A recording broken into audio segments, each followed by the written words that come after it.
I've been reflecting lately on some of the artworks and art movements that have informed my own approach to creating art. In this episode, I examine the haunting oil painting, The Lady of Shalott, painted in 1888 by the English artist William Waterhouse. The painting is based upon the poem The Lady of Shalott, written by Alfred Tennyson in 1842, which was inspired by the legends of King Arthur.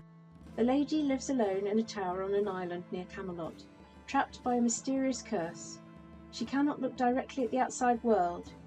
Instead, she spends her days weaving a magnificent tapestry, seeing life only through the reflection of a mirror behind her.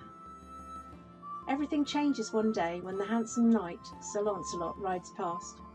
Unable to resist, she turns from her loom and looks directly out of the window. The mirror cracks. The curse has begun. Knowing she has sealed her fate, she leaves the tower for the first and only time, steps into a small boat, writes her name on its bow, and drifts slowly towards Camelot. This is the exact moment Waterhouse chose to paint. His canvas is enormous, 60 by 80 inches, and every detail has been carefully orchestrated.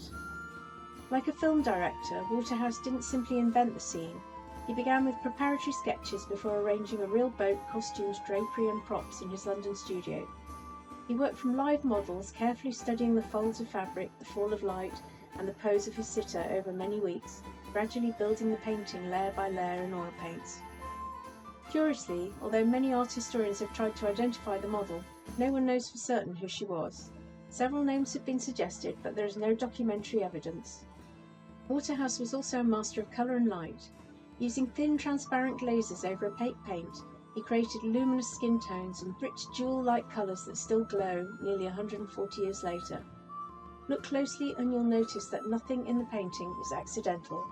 The richly embroidered tapestry spilling over the side of the boat represents the lady's life's work, years of patient weaving that she has now abandoned forever. Beside her are 3 candles. 2 have already blown out, only 1 still burns. It's a poignant reminder that her life is nearing its end. At the bow of the boat rests a crucifix, symbolising faith and sacrifice, while the chain she has just released tells us there's no turning back. Once the boat begins to drift downstream, destiny takes over. The autumn reeds, the still water and the gathering twilight reinforce the mood of quiet inevitability. When she arrives dead at Camelot, Lancelot says of her, "She has a lovely face. God in his mercy lend her grace." What makes this painting so enduring is that it speaks to us on many levels. Victorian audiences recognised it as an illustration of Tennyson's famous poem. Today, many people see something more universal. The lady has spent her life observing rather than living. She has watched the world through a mirror instead of experiencing it for herself.